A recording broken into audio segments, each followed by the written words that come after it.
Bonjour les grandes sections. Je vais vous raconter l'histoire d'Amidou jusqu'à la page 14. Amidou.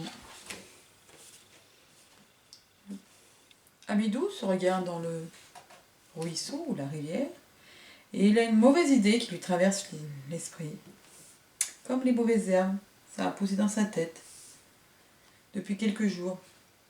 Oh, que je suis laid avec ma dent. Ça ne peut arriver qu'à moi une chose pareille. Il y a quelques jours, alors que je grignotais du noisetier, patatras, l'arbre a basculé, s'est renversé sur moi et j'ai reçu le tronc sur le museau. Je me retrouve avec une dent cassée. Un rongeur, un constructeur, moi? Non, je ne suis plus un vrai castor. Mes copains se moqueront de moi. Amidou est plongé dans ses pensées, des pensées très sombres. Et il n'a pas vu les deux petits yeux noirs et malicieux qui l'observent. Une musaraigne, très curieuse, s'est approchée à petits pas discrets, sans se faire remarquer. Et elle cherche à comprendre pourquoi ce castor n'est-il pas avec ses frères et sœurs qui construisent un barrage là-bas au bord de la rivière. Oh, bougonne Amidou. Je suis un bon à rien.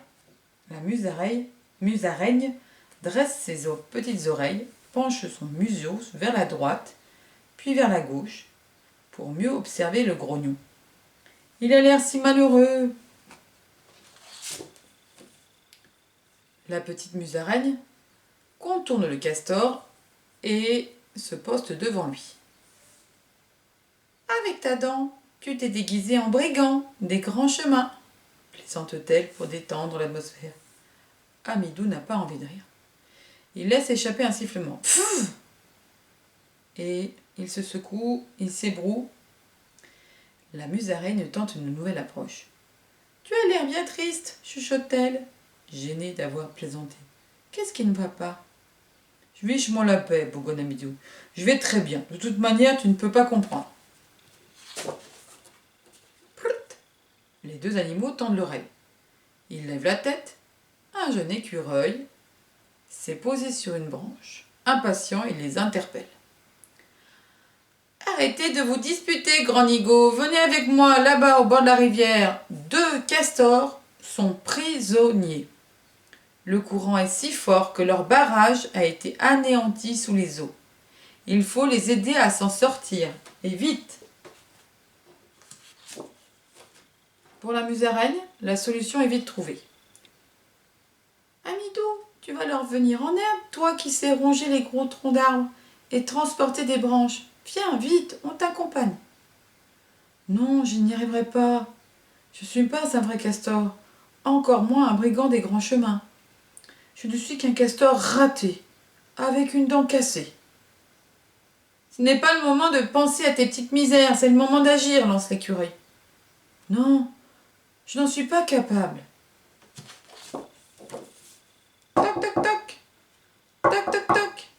Le castor, l'écureuil et la musaraigne sursautent. Il connaît cet oiseau qui martèle vigoureusement le bois. C'est le pic-et-pêche. Un solitaire qui, d'ordinaire, garde ses distances et tambourine au loin.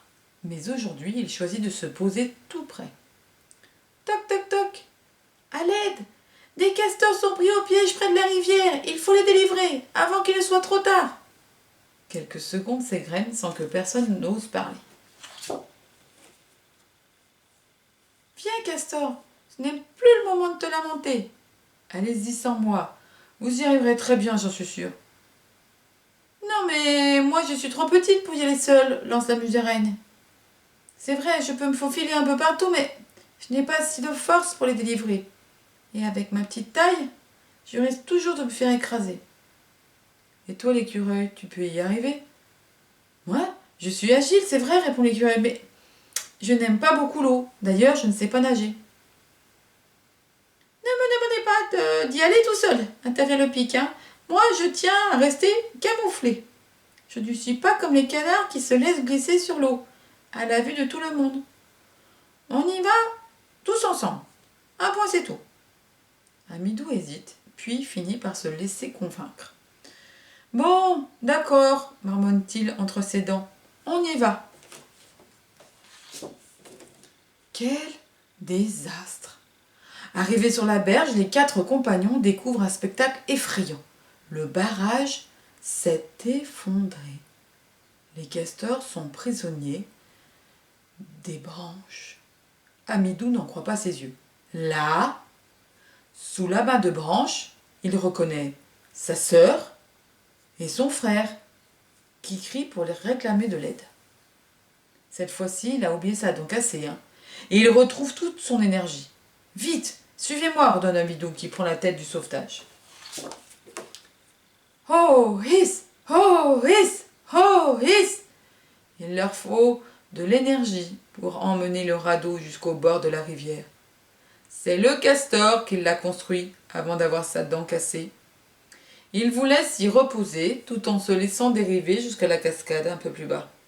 Mais aujourd'hui, le radeau va tous les emmener. Même l'écureuil qui a peur de l'eau. « Montez et tenez-vous » ordonne Amidou. Tiré par le castor, le radeau glisse sur l'eau. Dans les airs, le pic montre le cap et surveille les alentours.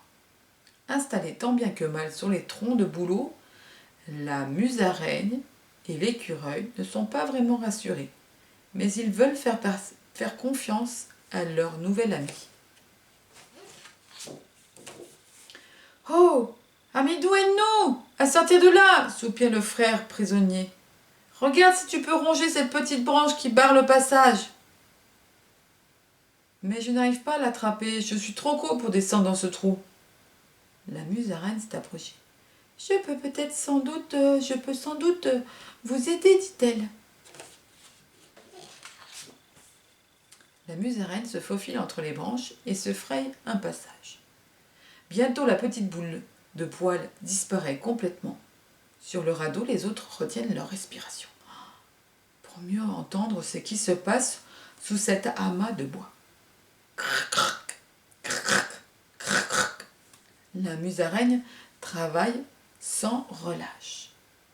Tout à coup, la branche cède et l'ouverture devient plus large, assez pour qu'Amidou puisse passer.